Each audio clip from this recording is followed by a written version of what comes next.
All right, guys, welcome back. Booze Come in Pairs. We are joined, I think it's our yearly Nick Guenther episode. T-Rats insider for us. But Cubs, see, that's what's funny. I was gonna, I'm wearing the Utter Tugger shirt, but I was like, oh, maybe I'll wear a Cubs hat just to match it up. But you're doing it for me, so there you go. But so last week, or no, a couple days ago, we wrapped up the World Baseball Classic. What are your guys' initial thoughts of that whole thing? Again, USA coming up a little bit short, which I thought they were going to, but to a surprise Venezuela team instead of Japan. What was your initial kind of takeaways from the WBC? My takeaways was that it was good for baseball. I thought it was a stacked field.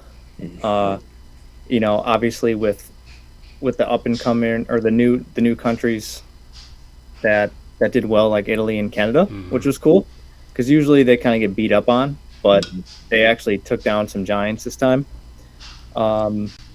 So overall, I enjoyed it. I watched quite a bit. Like you mentioned, a lot of former Timber Rattler players and Brewers are on these teams, so a lot of incentive for Brewers fans and people up here in Wisconsin to watch. I guess kind of my critiques was it's kind of low-hanging fruit, but I thought USA just looked flat unless they were scoring runs. I don't know if they just adopted this personality of being like really stoic or down to business or too cool to get hyped and play a kid's game and have fun, but that's what kind of stuck with me on the negative side is that I wanted Team USA to show more of their personality, more emotion, otherwise I thought it was great. I watched a lot and I thought it was just going to be USA, Japan, Venezuela, DR.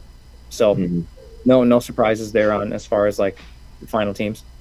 Yeah, Nick, that's a fantastic point, and I'm right there with you when it comes to how great the game was.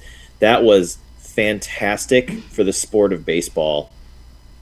All these teams showing up, doing well. Obviously, you have the Latin American countries who love baseball, and they're just so passionate, and you could see it in the stands and all that. But what a great way for baseball to kick their 2026 season off, especially with an upcoming lockout looming, to begin your 2026 season with such a great display of just the game itself is fantastic. But I am 100% with you on how the U.S. was flat, and to sum it all up in one play, and this play it has gone viral now because it was unbelievable when it happened, but you get this angle of Bryce Harper hitting a game-tying home run to tie everything up. He's going crazy. He's showing passion. He's yelling around the bases. He's pointing to the flag on his jersey, and you see him rounding third base and about to touch home, and you see Aaron Judge kind of doing one of these, like, calm down a little bit. It's like, this is your time to go crazy, and you saw the first guy to jump over that dugout fence was Pete Crow Armstrong. He is going nuts. He is wiling out. Like, that is what you need. And that's a guy who didn't start the game. Gunnar Henderson is the same way. So happy, so proud, so passionate, has been your best hitter on this team. And you start Alex Bregman. Alex Bregman's more of that stoic, not show emotion. Like, he'll get hyped for certain things, but it's like your two firecrackers are on the bench to start this game. And Aaron Judge, love the guy to death. Think he's a great ambassador for the game, but just doesn't show up. They keep calling him Captain America, and again, he doesn't show up in the big moment. Like, I want to see the passionate guys. Like, I want to see guys who are going crazy, who are not afraid to show emotion, and like that's what the U.S. was. I think the U.S., we thought the pitching was going to be the issue. The pitching ended up being the strength. They were dominant. Like, relievers, starters, fantastic. The offense, when they weren't scoring runs, like you said, they were flat, and they didn't score a lot of runs in the World Baseball Classic. So the fact that they were even in the championship game was a surprise to me. Glad they were there, But yeah, that kind of summed everything up for me. Just Aaron Judge trying to calm Bryce Harper down in the biggest moment of this tournament. Yeah. Yeah. So again, another low-hanging fruit was Mark DeRosa. So how much of that do you put on Mark DeRosa? Again, the temperament of the team, but also, you're talking about lineup construction. And again, I know everyone doesn't like the way he handled it, but what is he supposed to do? He's conferring with like 15 other managers. Like, can I pitch this guy tonight? Can I play this guy tonight? Are these guys at their best, even peak performance? Like Bregman was, he was on the screws, but he was also not getting hits. So his timing was a little bit off. Harper's only big hit was that homer. Cal Raleigh didn't have a hit the entire World Baseball Classic, right? Buxton had like 2 hits. You have a stacked lineup, and I think it's, you can point a finger at DeRosa, but this is like the best team you could ever assemble that just didn't hit. So do you guys put any stock into Mark DeRosa? Does it matter that he's a manager? I don't know. It's kind of hard to say because hindsight's 2020. Like, I like Mark. He was a Cub, right? Yep. He's super well liked. Yes. He doesn't really rub people the wrong way. Seemed like he would be seems like a good balance of players coach and also being strict. Like if he were like a big league manager. But I also thought like their last 2-3 games, look, where is some emotion from him? I mean, I can understand keeping your cool in the major leagues, but this isn't for after a 162 game season. I don't know. We're 1,000 miles away from it, but yet we know baseball really well. And so we can kind of like put ourselves in their shoes. I wanted to see a little bit more out of Mark, but maybe that's just not him. Maybe if he goes on to manage another big league team, it's going to be exactly like the cameras were showing him on TV. But it just strikes a nerve with me as, proud American, baseball loving. I'm like, and seeing the Venezuelan guys, seeing the DR guys, even Japan. Yeah. All the like, just what the cameras are showing us on TV. It looks like they're having more fun. Yeah. So they are. They are having more fun. Yeah. So I put a little bit of stock or a little bit of credence into their energy and performance and hitting on Mark a little bit. I think I put a little bit kind of, or side note, like a bunny trail, like on Judge. Honestly, I ditto whatever you said, Ryan. Like, I can't say anything bad about Aaron, but I don't know if he's like that right hype man. Right. Yeah, he's not. So Ryan, you can answer both these questions, but I think that is also a question too. Is Aaron Judge a prime time player? And he can amass the stats, but he performed very poorly in the World Series, and now he has also performed very poorly in the World Baseball Classic when he's the headliner. So he's a great player. He'll probably be a Hall of Famer. I don't think he'll even be considered a Yankee legend unless he can win a World Series. And for now, it's kind of that, he's got the monkey on his back because he hasn't won anything, right? So that's another question out there. It's that Yankee way too. I've heard. I actually watched a YouTube video. Popular YouTuber. He reviews. He's been to all 30 ballparks multiple times over.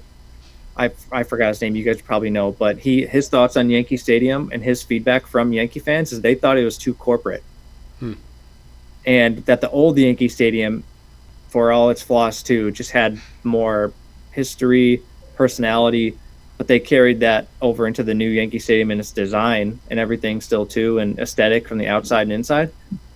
But maybe that carries down to like the clubhouse too, because don't they have facial hair rules or hat over the years? So maybe Judge is like former Brewer Devin Williams got rid of that last year. So it's like the rich kid travel ball kids. I don't know. So but like going back to it, it's like, all right, well, do you have to name a captain of this team? And like who else would be the captain? Like, it's been Mike Trout for years, but Mike Trout's not there anymore. So like, if it's not Judge, then who? Like, Judge is baseball's best player, the best player in the United States. Like, who do you make captain? Who's leading that team? Like, a lot of these guys, Aaron included, they're getting older. Like, Bryce Harper's older. Like all these, the next wave of young stars is like Bobby Witt, Gunnar Henderson, like those kind of guys. It's like, who's going to be the next person? Like, who's going to be the next guy? And it's like, yeah, you kind of default to Judge here, but I just don't know who else it would be. I'm sorry, though. On a team full of MVPs, I don't think there should ever be a moment where these guys are flat. So, yeah, I got Nick nailed it on the head with, like, it felt like until they scored a run, they were flat. You had at one point in time, between your first, like, 5 hitters, you had over 150 home runs, right? You had Judge with 60, you had Schwarber with 54, Cal Raleigh hit 60, 300 home runs, whatever. Bobby Witt hit 30. So, like, someone's got to get a hit here, right? But, you know, when you have a bunch of slug guys, sometimes that timing's a little off, especially in spring training, because that's what that is for these guys. And I thought the hitting, again, we were talking about the pitching might be the problem, but yeah, this is just a group of really good hitters and obviously major league talent that didn't put it together. You know, it was potential to be one of the best lineups you've probably ever seen, and I don't know if any management or captain is going to change that. Right. It almost seemed, again, looking back on it, but through the third or fourth inning, it to me, I got inklings of like Team of Destiny for Venezuela, especially after the amount of pop-ups and foul balls on low strikes that the U.S. couldn't just like hit back up the middle or the opposite way.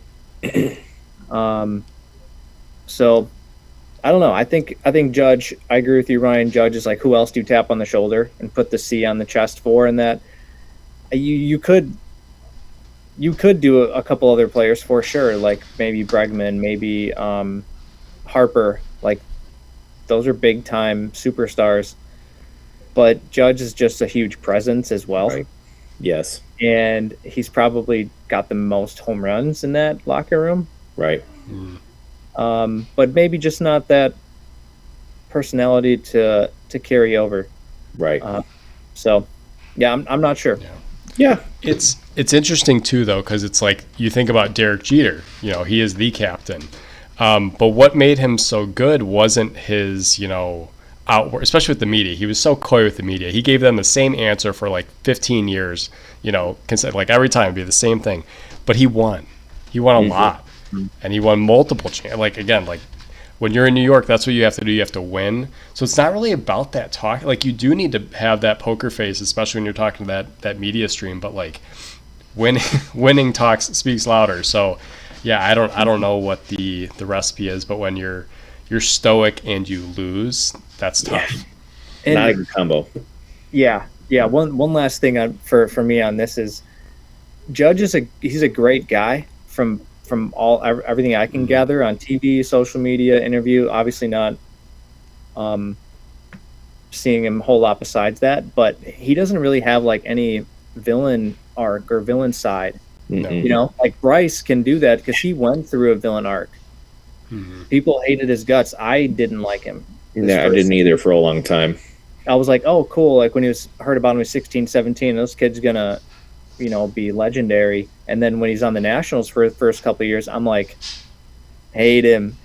You know. But then after you know, he just got a little more mature and just got used to the bigs. I liked him, and ever since. So he has that fire. Judge has always just been this like stand-up guy, and so in these situations, you kind of need an edge. So does Judge have an edge?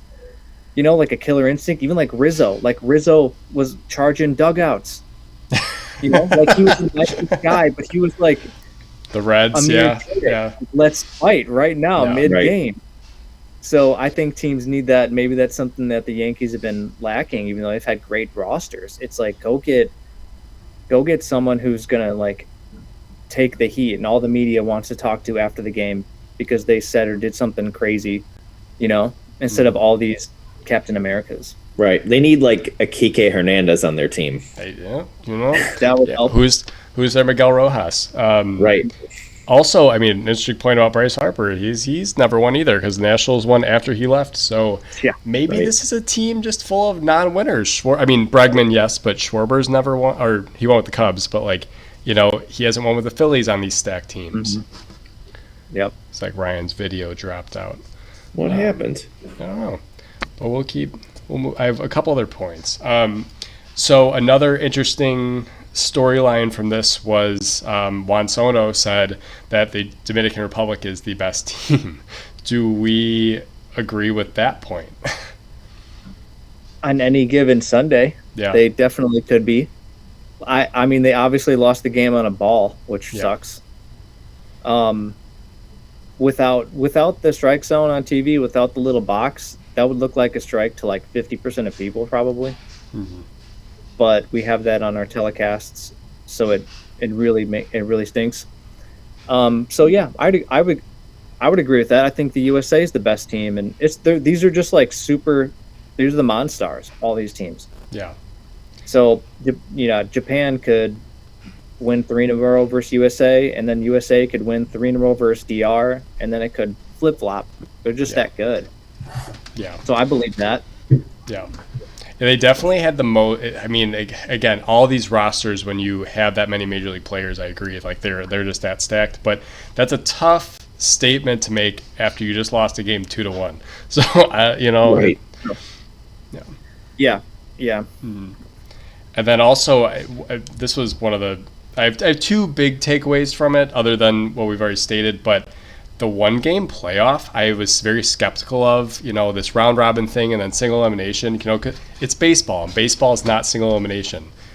All these games were really compelling, and I think the one game playoff worked very well. I don't know about how you guys thought, but I just thought the whole structure. For making games compelling, and obviously you want less innings, you want these pitchers not pitching as much, but like I thought it was compelling all the way through. Do you guys recall what the last WBC or before? Was it the same exact format, as in there's a certain amount of runs the team you lost to has to score in order for you to advance, the win by? I'm not like sure. That? No. I don't remember the format, but I liked it. I found myself thinking about it and how that could definitely be more exciting, but awful for TV revenue and everything that's the contracts in place and everything. Right. So that's a whole other animal, but it's definitely cool. Like if a team lost but can still advance or still get in if the game that they're watching, if they need the team to lose or win outright, or the other team to score 5 runs, right, or win by 5. I think that's really cool to add to baseball. Right. I mean, that's how it was for the U.S. It's like, all right, well, you can make it to the next round if either of these teams win, but I think it was like Italy had to win by 5 or Mexico had to win by 4, and they were in. And Italy ended up winning like 9-1 over Mexico. Mm-hmm. Yeah. Well, and then the last bit, and we kind of referenced this already. How ready are we for the ABS Strikezone? Because they did not use it in the World Baseball Classic, and Dominican would like that pitch. And Pujols said it very well. He's like, I don't want that pitch to ruin a classic game that we just witnessed. But I think these guys are all ready, and they're kind of annoyed during this whole thing that they didn't have it for it. Right. But I think are we all ready for the ABS Strikezone? I'm ready. Yeah. I like it. I can understand why the WBC didn't have it, because logistics and sponsorship and production room, being able to show it, maybe they just couldn't get that over to them in time, or just never was on the table. But as long as it happens quick, and as long as Jen Powell keeps getting proved wrong, I'm fine. I'm assuming you're referring to the ball that was right down the middle. That they zoom in on the chart and it's like, all right. Yeah. This pitch is dicked. It's right down the middle quadrant. So they've been using this at AAA. So this is a direct, game day experience question for you, Nick. Do you ever want to see it move to the level of single A? Or do you think it would ruin, because again, single A is developmental and entertainment. Do you think it would ruin that part of it, because there is a little bit of a delay, and I would argue the pitches don't matter as much. Yeah, I think there's two equally valid arguments. Is one of them is exactly what you said. It's obviously developmental. It's way more entertainment focused, and the wins and losses.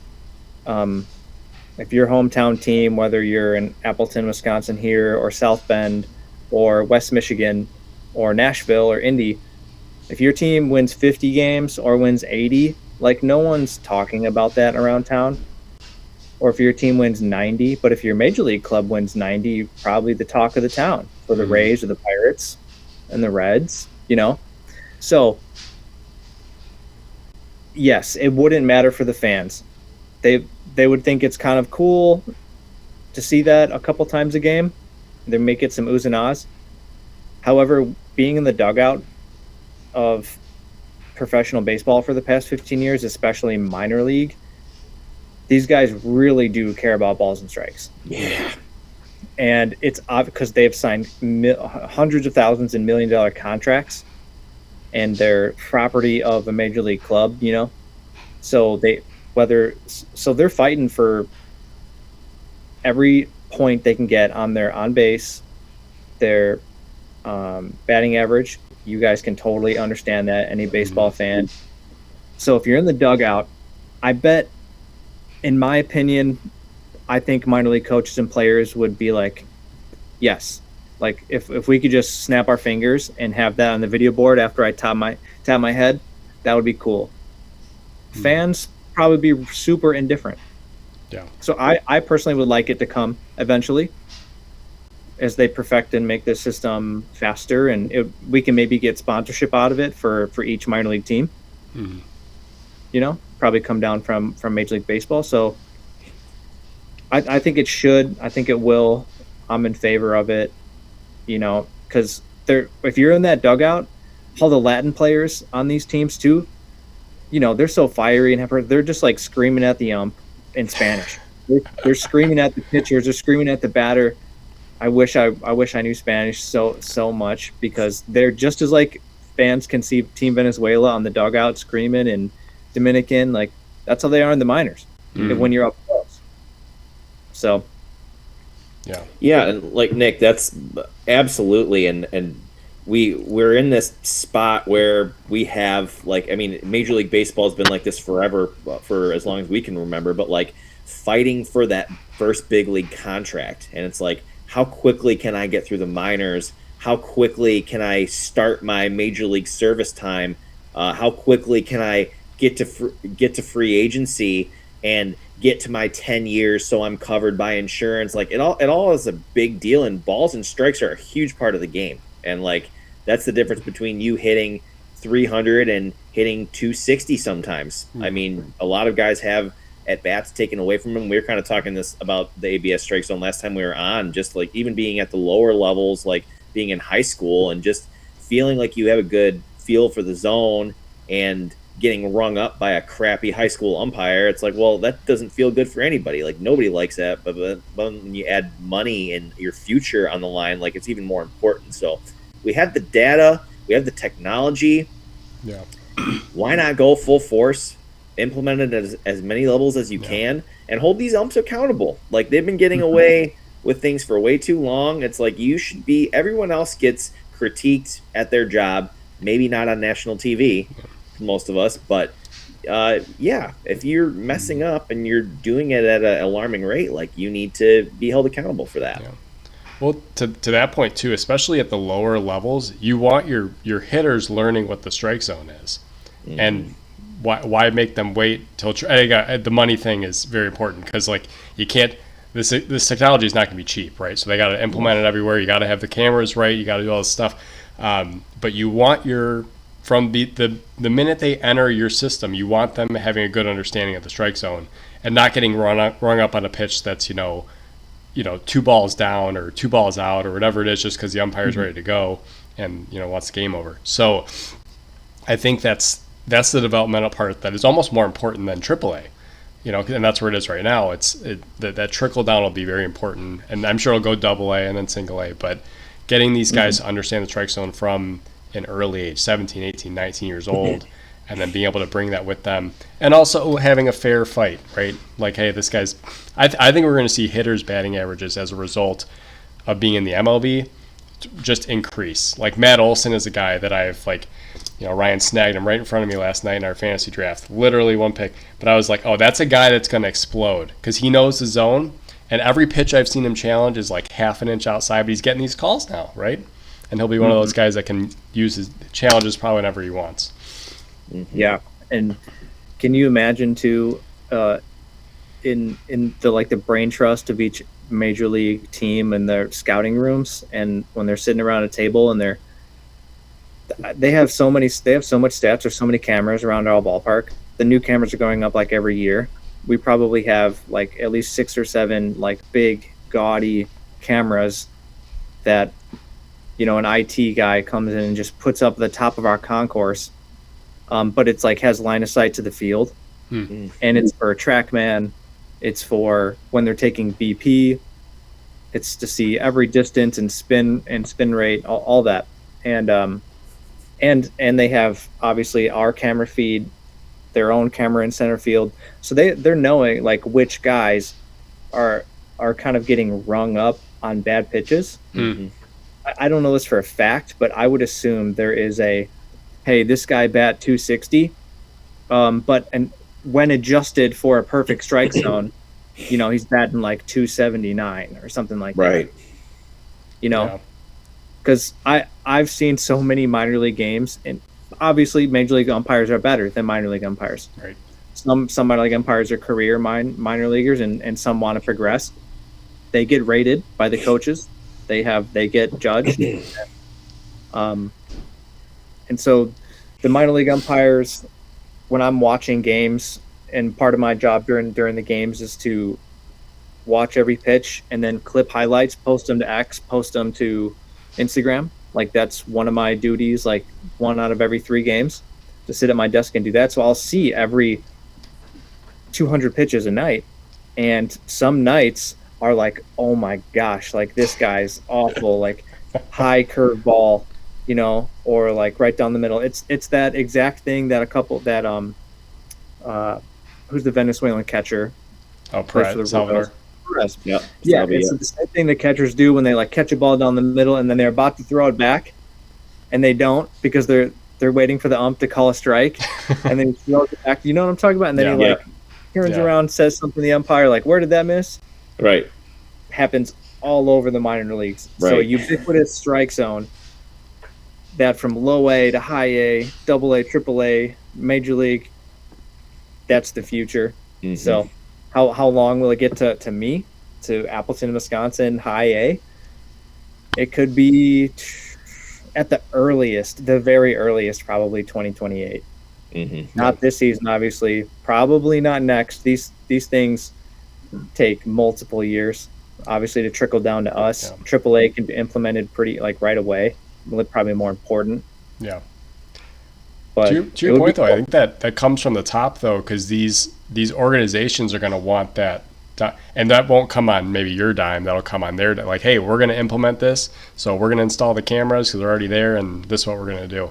So yeah, maybe that technology comes from them, and that would be the end result for a developmental part. But yeah, I think it's necessary. And you may even get a spot where it's like full automated strike zone in a single A game. Like the umpire is just there more to call. It's possible. Like I know in some college, like NAIA does full automated, and it's kind of goofy because like the catcher will reach across the strike zone, but it'll be a strike, and he'll like, yeah, okay, but normally wouldn't call that. But that'll be an interesting dynamic. I would always love. I'm curious to see what you guys think, but right now I would always love to have an umpire behind the plate. Obviously, they need to make calls at home plate. They need to run down the lines and talk to the field judge or whatever. Talk to the throwout managers. That's always awesome. So removing a person would suck if in 5 or 15 years, probably more like a decade or more, that the actual in minor league baseball, there's no more low A or high A. That would kind of stink for like the purists that we are. Yeah. Right. So I hope it never gets to that point, at least. Yeah, I'm with you. I mean, there's space for it, but it's just like if there are aids to help you do your job better, then we are for them. We will implement them. But yeah, I mean, definitely, like, it's just personalities, and like, yeah, you can do robots and the things that they're doing with AI now, making people more human. But it's like there needs to be a human back there. Just use the aids. Like the aids are everything that's helping is good. Like it's good for you. The thing is that it'll help them get better too. Yeah. Mm-hmm. I'm a huge fan of the challenge system and not being able to challenge every single pitch or every single play, because I like that element from the manager of like, hey, you have to be strategic on when you want to be right most of the time. I think they delay a little too long on when they should challenge. I think the ball and strike thing is a little more instant, so I do like that. But I think as a result, you're going to see this year, because one of the most contested things is balls and strikes. It's every pitch. You hear the chirping. It can start in inning number one, pitch number one, bad call, first off, you're on a bad foot. I think you're going to see less ejections this year. I know you like seeing the ejections, but you're going to see less managers getting tossed because it's like, hey, you got a problem, challenge it. Oh, you're out of challenges? That's your problem, right? So be better. So at least they have a dog in the fight now. Before, if you said one thing to an umpire about a ball or strike, you're getting tossed. Like it was so quick. Yeah, you're right. Now that actually you say that, thinking about it, that's a huge element of the game that might just disappear overnight. Yeah. Mm-hmm. Like, I imagine what came to mind is probably because he was a manager of the Cubs and I was a kid growing up, but Lou Piniella. I feel like Lou Piniella, even with an ABS, would get tossed. Yeah. Wouldn't he? Even with the assisted, like, I can challenge if you're out at second base, he'd still be kicking dirt, still be throwing his hat. Yeah, Jim Leland, like those guys. Bobby Cox. Yeah, Bobby Cox. Yeah. Mm-hmm. Yeah, I don't know who in today's manager. I know there's a lot of names I don't recognize really, but who's like that fiery personality that gets ejected a couple times a year? Who is that right now? Yeah, it's not Mark DeRosa. Alex Cora. Alex Cora's he likes to chat. I mean, he's pretty fiery. Is Boone still Yankees? Boone gets rung a few times, but not as much Boone as gets run a few times. Not as much as some of these grizzled veterans. Is he managing still? Padres. Mike I think Schilt? Padres let him go, right? They did, but he's somewhere else. Mike Schilt's somewhere else. Mm-hmm. He liked a good fight. He liked a good argument. Yes. I love the John Boy media breakdowns. Yeah. Or when he's reading Schilt. Oh, it's just expletive after expletive. Like, he's funny. Yeah. But even, we think about that Cubs series because, Mike Schilt was there for the Padres. There's a couple bad calls in that game that could have changed it on Xander Bogaerts. And they were balls, but, what are you going to do? And right. Mason Miller had very, very obvious pitches in the World Baseball Classic. So definitely looking forward to that. I think the first month of the season is going to be a lot of fun. And I think some of these umpires are going to get a little embarrassed. But well, one last thing, the championship game. Mm-hmm. I watched. I think I arrived at the bar to watch it with some friends, like in the third inning. But at every pitch I watched, that umpire was really good. Did you guys notice that? Yeah. I'm talking an inch off, up, down, in, and he was. I would give him like an A of yesterday's. Mm-hmm. Yeah. And a lot of those guys, there are some really good ones, I think, because they're like, oh, like what happens in the World Series when they miss the pivotal calls?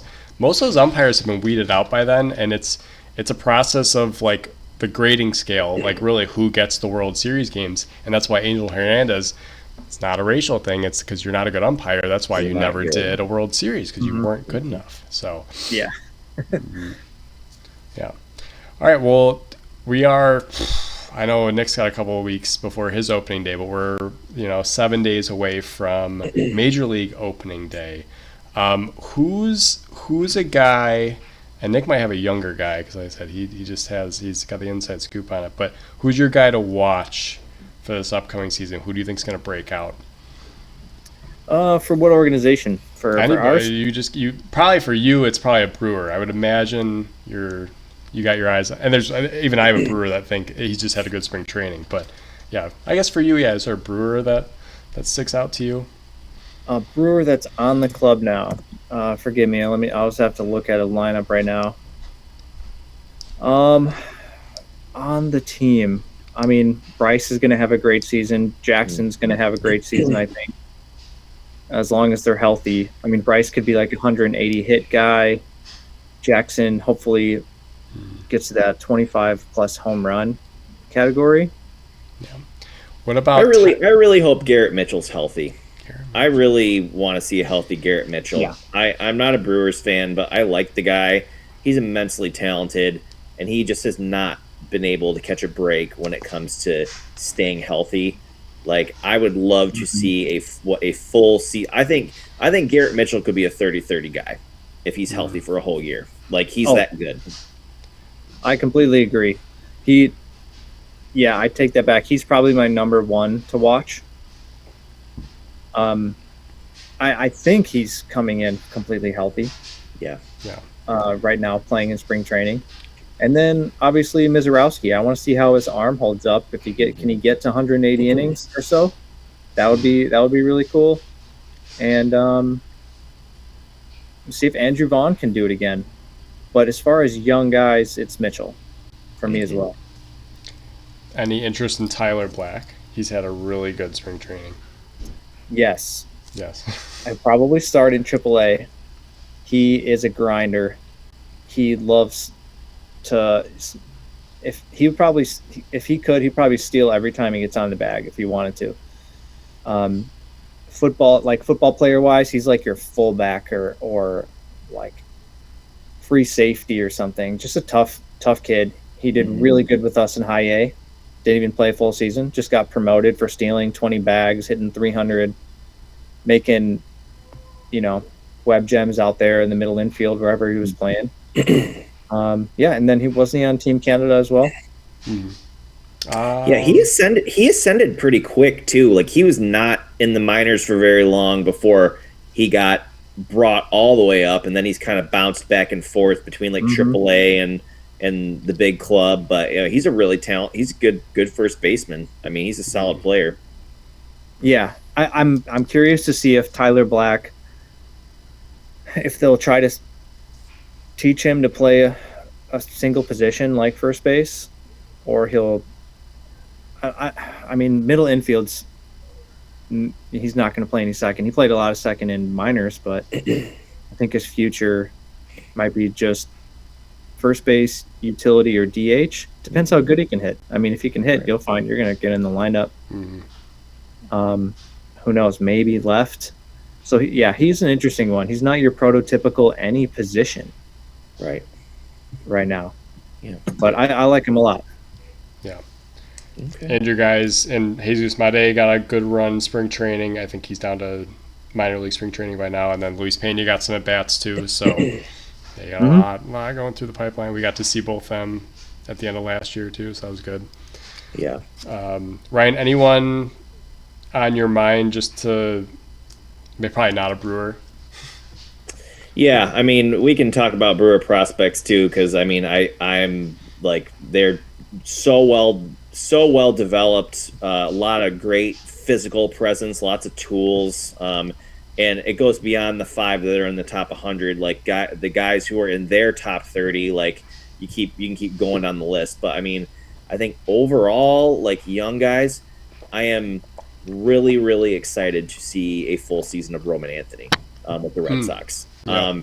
The USA guys, again, we were talking about how star-studded of a roster they had, but like to hear the veteran guys like the Bryce Harpers, the Alex Bregmans talk about Roman Anthony, how he handles his business. He's another like really stoic guy. I think he's like Churio in that way too, where he's got ice in his veins. There's not a lot that phases him. He doesn't let the moment get too big for him, but just an immensely talented kid who's only 21 years old. And the thing with the Red Sox is that they have a loaded outfield. They have 3 Gold Glovers who are out there. He could arguably be a Gold Glover. I think they have him slotted at DH. I mean, they have Jaron Duran, Cedon Rafael, Wilyer Abreu, all incredible outfielders. But he's just gonna perform no matter what he does.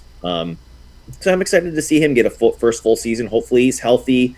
I think they're planning on hitting him leadoff, which is cool. But yeah, I'm just excited that the Red Sox have a really nice young player. They have a lot of nice young players, but a guy who's just, again, poised for stardom. And I think he's going to rise to the occasion.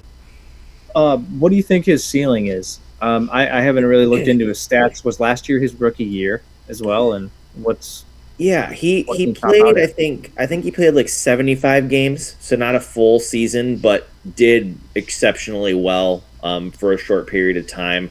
Knows the strike zone. Had a very, I think, 850 or above OPS. I mean, hit some doubles, but yeah, the Red Sox just had a really crowded outfield, so it was trying to like expose him in the right way to not allow him to be overwhelmed and to learn, but you don't want to waste a guy like that. Like, if he's up, you got to be playing him. Like, there wasn't really much for him to learn at AAA. He was just destroying the ball. So, yeah, I mean, I don't really know. Like, as far as a comp, I don't really know. But I would say a high level all-star caliber outfielder. Like, that's how I view him. And he has all 5 tools. Yeah. And he didn't start the year on the 40-man roster. They had to add him to bring him up. So that was interesting, Pete. For me, there's 2. I think James Wood had a phenomenal rookie season. Yeah. And he'll be a guy that, again, he had 30 homers last year. Sky's the limit. He's like a more talented version of like when Josh Bell was, coming up with the Pirates and like, oh, this guy's got all the tools, he's huge, and then he just stopped hitting for power. And then another one I think is, we've been kind of like, the Cubs lost Kyle Tucker. We're like, how are we going to replace it? I think Alex Bregman's a better hitter than Kyle Tucker, and I think he's going to bring more to the Cubs than Kyle Tucker did. So even though they play different positions, I think that's going to be a huge upgrade for the Cubs lineup. So that's another one that I'm looking for. Again, not a young guy, but he's a guy that I'm looking at to change the Cubs lineup in an impactful way, the way Tucker did last year. Right. Yeah, I agree with that. Yep. Champion. I mean, for what it's worth, whatever you think the Astros, he's a champion. See, that's a tough one. Yeah, because I couldn't stand him on the Astros, and like any Astro, I'm like, but now that he's on your team, you're like, oh, I kind of like this guy. Yeah, that's how I thought with Harper. That's how I thought as well. I was like, I'm not sure how I feel about Bryce, but if he was a Cub, that would be awesome. Right. He almost was. I know. Before he signed the big Philly deal, because him and Chris Bryant were boys. That would have been fun. Probably would have had a couple World Series if he would have been on the team. Yeah. Yeah, those years after the years 2017 to 2020 are rough. Wow. Bitter, but we got one. We at least got one, yeah. Yep. All right, we got a couple rapid fire T-Rats questions. So first off, are we still the pizzas this year? Is that still the alter ego of choice? Yeah. The frozen pizzas is here to stay, for sure. There you go. Yep, we're bringing it back. We got new same hat, and but new uni, new white top, with the word mark here, and then some white and some light blue piping, and then the numbers on the back are big, and it's cheese with pepperoni pizza, and then icicles dripping off, so it's your full imagine frozen pizza style numbering, which is cool. There you go. Yep. Yeah. So that's coming back. That was actually really popular for us. I bet. It was really popular on MILB's merch website too. So there was I didn't send it to you, but I was watching the like MILB awards, and you guys were a finalist for like alter ego of the year or whatever it was. And they had a little like, you had like 30 seconds of video, but so yeah, you were mentioned there. How often do you add one? How often do we add one? If the idea is good enough. If the idea is good. If the idea is good enough.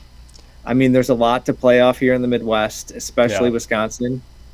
Everyone, at least in minor league baseball, or if you're a hat head, and love getting your 5950s, and Mm-hmm. you probably wear the Auto Tuggers, which was amazing. Still Yep. does well. The Wisconsin Brats, that does awesome. So if you're from Wisconsin, those are like gimmies. Like you have to do those. The frozen pizzas was one that works, especially if you do actually sell the most and make and sell the most frozen pizzas in the whole 50 states. Yeah, probably in the world, to be honest. Yeah. So that makes sense. We haven't. There's not really that other alternate identities that we just have in our back pocket, or that we have. Oh, we're going to release this in a couple of years. Because there's also other Wisconsin baseball teams around us, like the Green Bay Rockers of the Northwoods League. So that college wood bat league, and they have a couple alternate identities up there. The Beloit Sky Carp do some. The Kenosha Kingfish do some. Yeah, I saw the American Association, the Milwaukee Milkmen. But every team in there has an alternate ID too, and that's a short season too, so they can still squeeze them in. Yeah, we have to. We have sent a couple, not official paperwork, official legal cease and desist, but talking between organizations, like no, to other teams. Really? That's too close to what we've done. So we do try getting copied quite a bit, whether it's cow or whether it's brat related. Yeah. So, is there a limit? Because I guess from a marketing perspective, I would say probably not, right? Because you could have a different identity every weekend. You could sell a different hat, and go for it. But is there a number that you guys like to be around? Well, actually, I mean, I can understand where you're coming from, but we have a lot of strict rules to follow in minor league baseball, and that is, I think we have to wear, for our 66 home games, we have to wear our either our home whites or our alternate BP top, which is black but still says T-Rats. So that's an official, alternate. I think 51% of the games. Okay.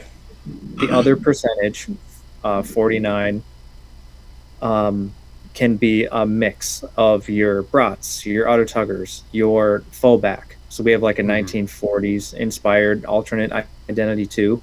It's what if the T-Rats existed in the 40s? And so it's a vintage snake wrapped around a bat. It's actually really neat. And yeah, any other jersey we want to wear. Yeah. So it's kind of like the NFL. You're allowed 3 alternates, but you have to wear this and that. So there's rules around it. So that's okay. That's good to know. Yep, and there's rules to official club marks too.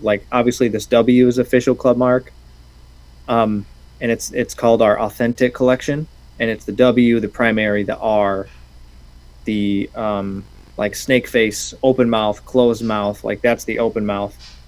And then your theme night collection is your brats, Auto Tuggers, and you can only have 3 of those. It used to be kind of a Wild West, especially as you go back decades, but it's getting way more organized, way more controlled. For good reasons too, because all this merch has to be made. It's made by New Era, and New Era does so much business, and they can only do so much. So, in order for the Timber Rattlers, we got a great idea. We have this new alternate identity we want to do, and we have that idea today. March here, 2026. We can't do it in 2027. Yeah.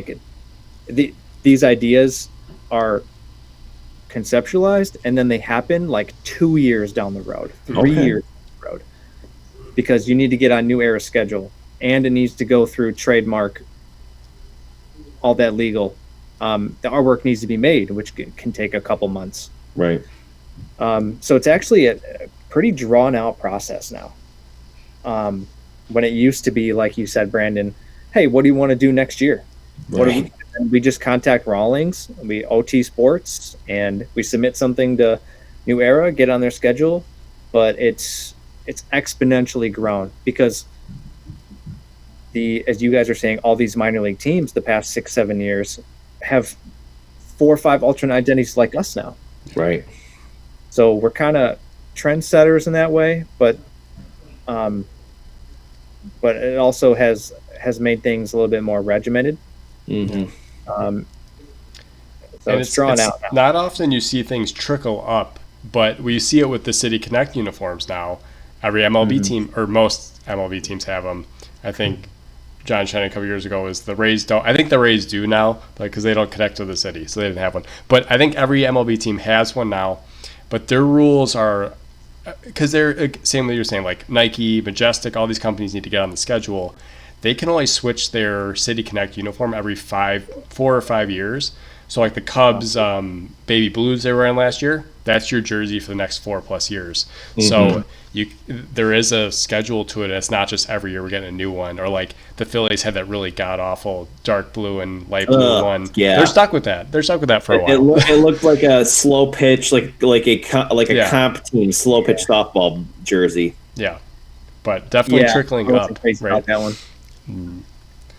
Yeah, so it's pretty complicated when we get in these meetings and hear all the deadlines MLB has for us, and the hat, we have to come up with, and then the jersey is totally separate, but then it can be a headache. But we have a few dedicated guys in the office that's their job. Yeah.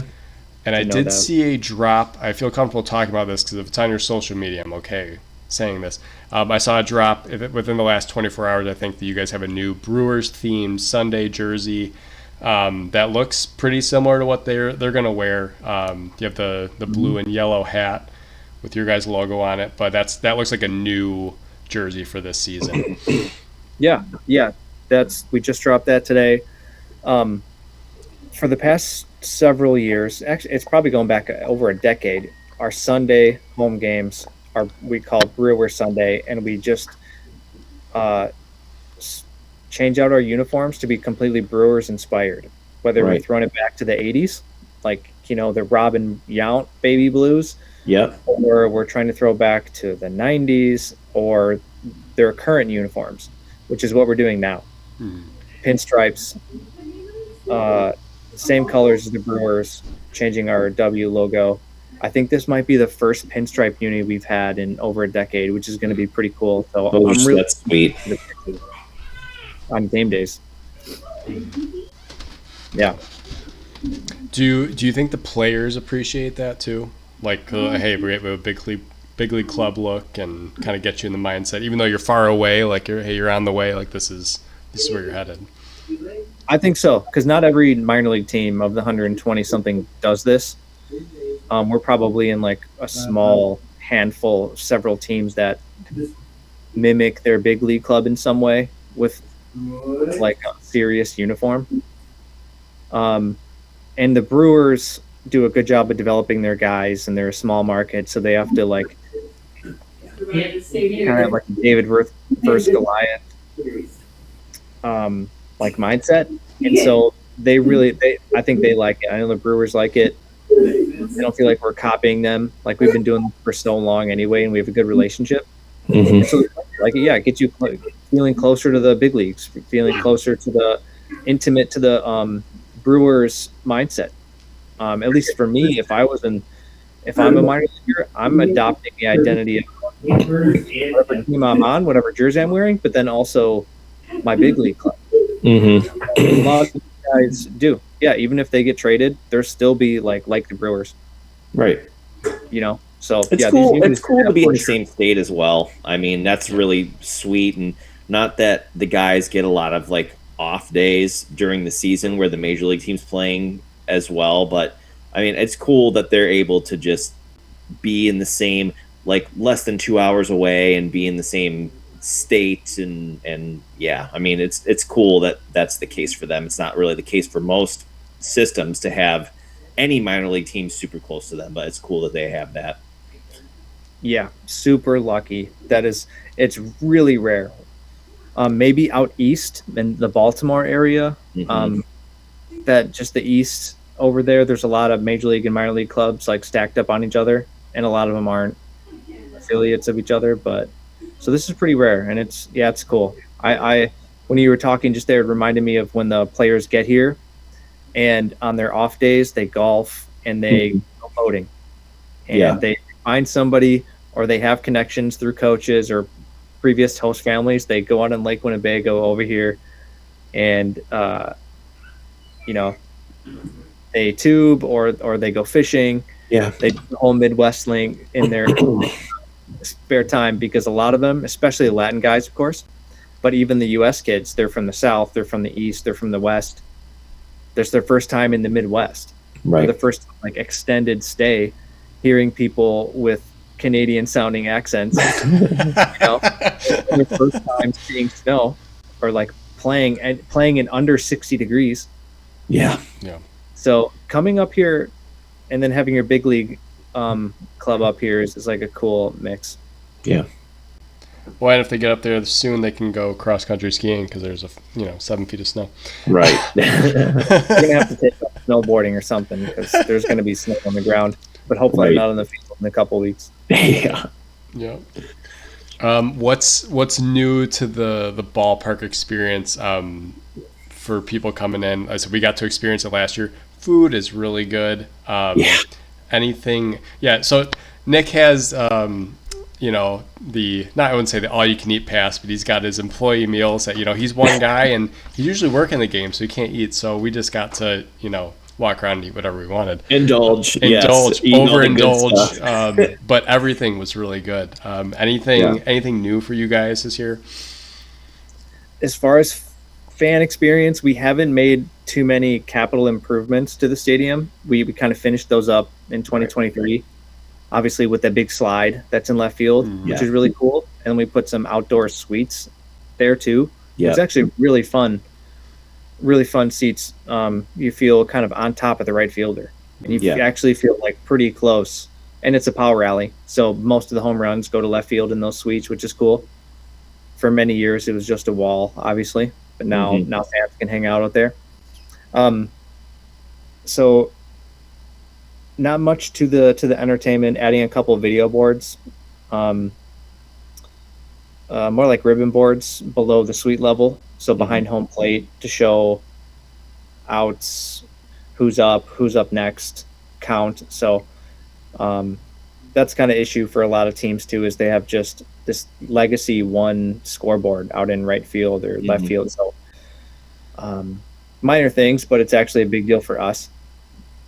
Just those cumulative small things over the years to make it a really nice ballpark experience. Right. It's how many more things can you add, really? It's you guys, I mean, that Friday night when it was just you and I was in my seat for a little bit, then you came over and we were watching the game from different spots, and it's it's just so nice, and it's cool to see the work that you've put in, and then to see it being used and enjoyed, and you guys have a top-notch ballpark. And that's for any minor league park. I would even just say in general, it's just a top-notch place to watch a game, to take in a game, or eat a good meal, or watch the entertainment, all the cool things that you guys do, all the hard work that you put in, to have that place to enjoy that in. I mean, it's just cool to see. But yeah, I mean, there's only so many things you can do, and I think you guys have done a heck of a job with everything that you've put in. Yeah, I remember that game. That was really fun, because I made it a point to walk around the stadium with you guys and take it in from different spots. Yep. That's one of my favorite things to do. Unless I can't leave, I like to walk around the ballpark and see what it's like.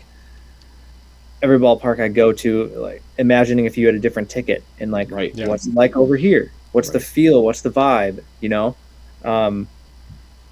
It reminds me, I actually forgot one thing we are adding. We're adding, and this is a little inside information, but if you guys remember where our slide was in left field. Yep. So if you're looking at the slide, you're standing in front of it. So to your left was a grassy area. And grass berm, and there's kind of a fenced in, some kids back there playing. Well, we're knocking down that fence, extending it out a lot more, and there would be a wiffle ball field down there. Oh, that's cool. dope. That's sweet. So our grounds crew has been working overtime through the snow and putting in a dirt diamond. Really? And fencing, which will have like corporate sponsorships on it. There'll be a 16-foot little foul pole in left. And we're basically widening the whole footprint where like fans can go. Yeah. And we're building a wiffle ball field down there. That's cool. So we have one of our mascots who looks kind of like the Philly Fanatic. Yeah. Our mascot Whiffer. So we're just calling it the Whiffer Ball Field, and we'll have like a big cutout of him signage down there. That's cool. See, yeah, that captures everything that single A, low A ball is about. Like, kids just want to go and they want to throw stuff and they want to play baseball. The game's there, but they want to go to the game and play themselves. They see it and they want to do it. That in essence, I don't know about a insurance liability thing, but that's what you want. That's the dynamic you're trying to create, and that's awesome. I told Brian even last year, like that's a place I would take my kids to experience baseball and have them enjoy it. So not to glaze us too, but it's really true. It's like a Wisconsin destination. Yeah, the ballpark, and I've been with the T-Rats for 10 years, and I wouldn't even recognize it if I like went to one game in 2016 and then now. I would be like, we added a beer garden, we added a slide, we added left field loft suites, we added a 360 concourse where you can walk around now, and we added a wiffle ball field.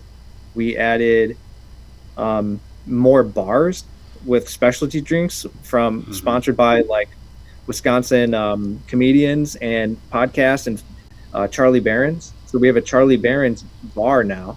Yeah. And it features like a really cool old-fashioned slushie. Yeah. And he came for an appearance last year and shot the Brodzuka and did like autograph signing and meet and greet with people. So yeah, things are always happening, and it's really cool to be a part of. Yeah. Well, hopefully that gives you again a jump as again you kind of head into the grind here of the season, but those kind of little things, and I said hopefully maybe this is your yearly reset as you go into this season. But I said it's always good to hear the anecdotes, and then I said you guys always have a lot of fun stuff going on. I have one thing I'd like to mention, get your thoughts on. We do a food fight every March. Have you guys heard of that or seen that across our social media? No, I don't think so. It's basically a fan submission food item. And every year, in February and March, we open it up for like a month for fans to submit an item, and it's usually a theme.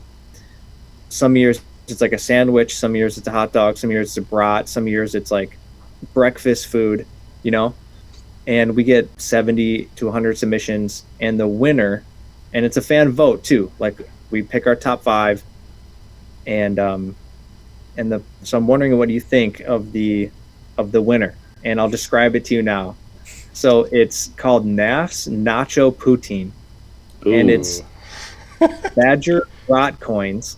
So Okay. Oh, I saw that. I did see that. Coins of Brat from Salmon's Meat Products, which is local butcher over here, served on a bed of waffle fries topped with beer cheese and fresh cheese curds. Thoughts? I'd try it. That's a lot of cheese. I would try it. It is a lot of cheese. I can tell you, I've sampled it. I like it. The beer cheese is a nice touch because we're used to nacho cheese on something. Yeah. Right. The beer cheese is a great change Transition. from that. So Okay. if you guys come out, you'll have to do some content on that. I would eat that. I mean, the burger last year with I think it was brisket or pulled pork and bacon. It was the snake, something like the snake bite or whatever it was. It was a little spicy. It had that was a good one. You know what? If it's on your guys' menu, I would try it because everything we had was really good. So I'm sure if it made it that far, you guys seem to have a good staff that can execute. So I would try it. Right. That's better than when you said poutine. I was like, oh, you're gonna put gravy in there, but gravy on beer it. cheese works. Gravy's not very Wisconsin. Well, gravy is Wisconsin. Gravy's Midwest, but like that's not like gravy. Yeah, Wisconsin gravy is cheese. Wisconsin gravy. Cover it more And more cheese. Yeah. More cheese. Did you get to shoot any promotional content for that? No. No. I had no, my coworker, a team, our content team, shot all the video and photo for that. It was kind of my responsibility in the past to do all these food items, but this time, pass that on. Just the eating part. Okay. Yeah, I'm just the part where it's, hey, there's food upstairs, or bring it down in the break room now, and my job is to just finish it off. Right. That's a huge plus about working at the Timber Rattlers too, because we take pride in our food, and we have an in-house kitchen upstairs. Yeah. Big kitchen. Don't outsource anything. I make a lot of things fresh. Is the sampling. Yeah. Sampling, and you guys, and especially you, Ryan, as a foodie. Oh yeah. You would love it. Appreciate that for sure. Yeah. Well, and I also, again, maybe we're following your social media too closely, but it seems like you're the most likely to be late to work. Is that accurate? Yeah. That's an open secret. That's an open secret. Okay. Open secret. I'll arrive if I have to get in at 9, which is most of us. I'm in between 8:55 and 9:05. Okay. Maybe 9:10. I'm working on it, guys. I'm working on it. I mean, put snow tires on the bike, maybe. I don't know. Yeah. Well, that's the truck now. He's taking the truck to work. I know the truck, but yeah. No excuse. No. Maybe you zip through. That's a problem when your organization starts to become a big deal. You get more of a viewing. So Right. Let's say we see you. We're here. The only other thing I have for tonight, there was a funny anecdote I saw, and this kind of relates to Pat Murphy. And I don't know, you probably don't have any connection with him other than he's the manager of the big league club. But there was a video with, remember Jeff Francoeur? Yeah. He got sent down to AAA. And there was this guy, and this might just be some also minor league baseball clubhouse shenanigans. But essentially he was down there for like 2 or 3 weeks, and they had him convinced that one of the bullpen pitchers was deaf. And he didn't realize it till, I don't know if you saw that, but if not, you'll go look it up. But it was a hysterical thing where it's just Jeff Francoeur the whole time is talking about this guy. Oh, he's an amazing player. I can't believe he made it this far being deaf. That's so hard. And he didn't realize until he went back to the big league club. They called him like, yeah. He goes, my name is whatever Lopez, and I'm not deaf. So that was just I have not seen that yet. You guys will have to send that to me. But even Pat Murphy, he seems like a little bit of a prankster. So if you ever cross his path for whatever reason with your players, then he seems like he has a funny streak in him. So. Yeah, he is definitely beloved by the Brewers fans right now. Mm-hmm. He's like your hard ass grandpa. Yeah, that fits perfectly with Wisconsin. Yeah, and especially with his pancakes and everything last year. Yeah, the pocket pancakes. Yeah, which is quirky but cool. I like it. I will say they had winning streaks, so they did.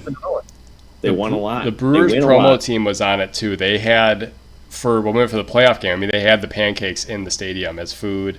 They had all the shirts ready to go all season. They had a Mizorowski shirt. They're not waiting for New Era permission. Mm-hmm. They're just firing them off, as soon as they can. But yeah, you gotta have your local suppliers where you can get this stuff out. We have some of those too, and Wisconsin folks love these little things of pride that happen, or these things that we share from like unique moments that our team does. All right, rip it. Yep, absolutely. Rip it like a pull tab, baby. That's right. There you go. There's a theme night for you, Nick. Pull tab night. Hey, we're still doing pull tabs and playing cards over at Basil's in Old Town. There we go, baby. I'm all for it. Next time I'm in town. That was fun. That was pretty great. Yeah, we were just riding it, dude. We were just riding it. Everyone's pitching in. Yeah, did we tell you about that? I did hear, if anyone needs a way to waste a bunch of money in Wisconsin, but not a lot, just a little bit of money, pull tabs in the bar, or bar dice is probably a good one too.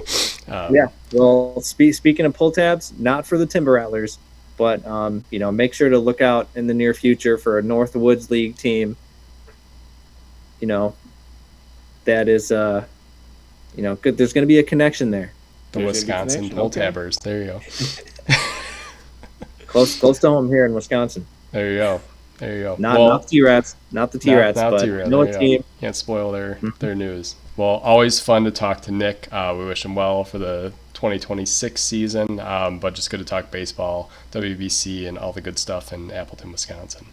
Yes, sir. We'll see you this summer for sure, my friend. Yes, definitely make a trip out. Gotta keep the tradition going. Yep. And until next time. Absolutely. You're always welcome. Yeah. Yes, sir. Until next time, boots come in pairs. Take it easy, guys. Peace.